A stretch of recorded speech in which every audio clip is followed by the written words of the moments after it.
Welcome to 365 Christian Men, where every day we aim to inspire and encourage with real-life stories about men.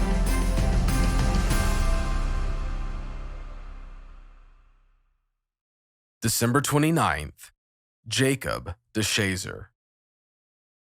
On December 7th, 1941, in a surprise attack, hundreds of Japanese planes attacked Pearl Harbor and inflicted much damage, including 8 battleships and more than 300 airplanes. More than 2,400 Americans died, and another 1,000 were wounded. Within a month, the United States had planned its own surprise attack on Tokyo and 4 other Japanese cities, and in April, the attack was led by Lieutenant Colonel Jimmy Doolittle. 16 bombers and 80 volunteer bombardiers were scheduled to attack and then fly to safety of the east coast of China, which they did. But of the 16 bombers, some landed in China and some crashed. Some were helped by the Chinese people, but Jacob and his team were captured by the Japanese. On this date, in 1948, Jacob returned to Japan as a missionary, and during his stay there, he established 23 new Christian churches throughout Japan. Hate cannot destroy a man who is determined to obey Christ. Jacob DeShazer was a bombardier, one of the 80 men in the infamous Doolittle raid over Japan, shortly after the bombing of Pearl Harbor. During the raid, Jacob and his fellow crewmen bailed out of their B-25 bomber over China and were taken captive by the Japanese as prisoners of war. The Japanese moved Jacob from one prison to another, where he saw how the Japanese treated Chinese citizens. He wondered how humans could treat others that way.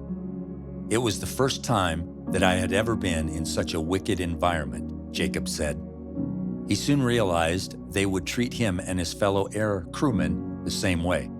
They spent most of their time in solitary confinement and faced beatings and the threat of execution nearly every day.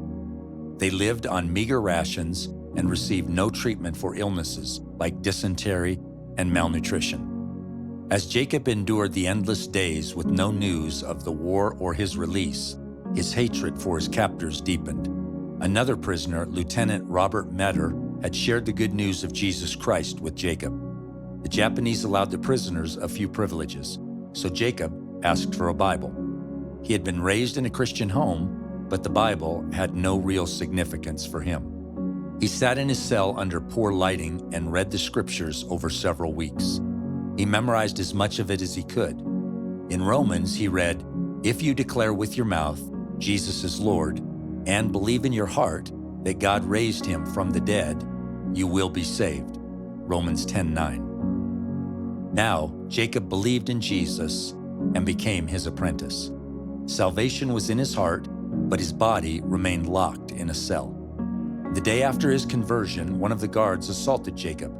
The day before, he would have reacted differently, but now he remembered the words of Jesus. "You have heard it said, 'You shall love your neighbor and hate your enemy.' But I say to you, love your enemies and pray for those who persecute you." Matthew chapter 5, verses 43 and 44. Jacob chose to love the guard rather than hate him. He spoke to him kindly no matter the circumstance, and over time, the guard became friendlier. God healed the relationship between prisoner and guard. Jacob spent more than a year after his conversion in captivity. On August 20th, 1945, he was finally released, and only a few years later, he returned to Japan as a missionary, preaching love and forgiveness to the Japanese people. Japanese citizen and former pilot Mitsuo Fuchida had led the attack on Pearl Harbor, the incident that had so deeply angered Jacob. After the war, Fuchida read one of Jacob's pamphlets and became so persuaded that he gave his life to Christ. The pair connected and began to preach alongside one another. Is there someone who you have disagreed with? Maybe even an enemy that you could demonstrate God's love toward? Hate cannot destroy a man who is determined to obey Christ.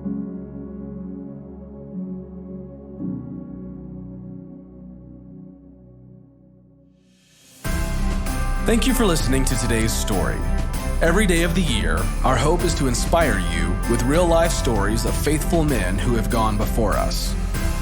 Hebrews 12:1 says, "Therefore, since we are surrounded by so great a cloud of witnesses, let us lay aside every weight and the sin that so easily ensnares us. Let us run with endurance the race that is set before us." Join us tomorrow for another story at 365christianmen.com.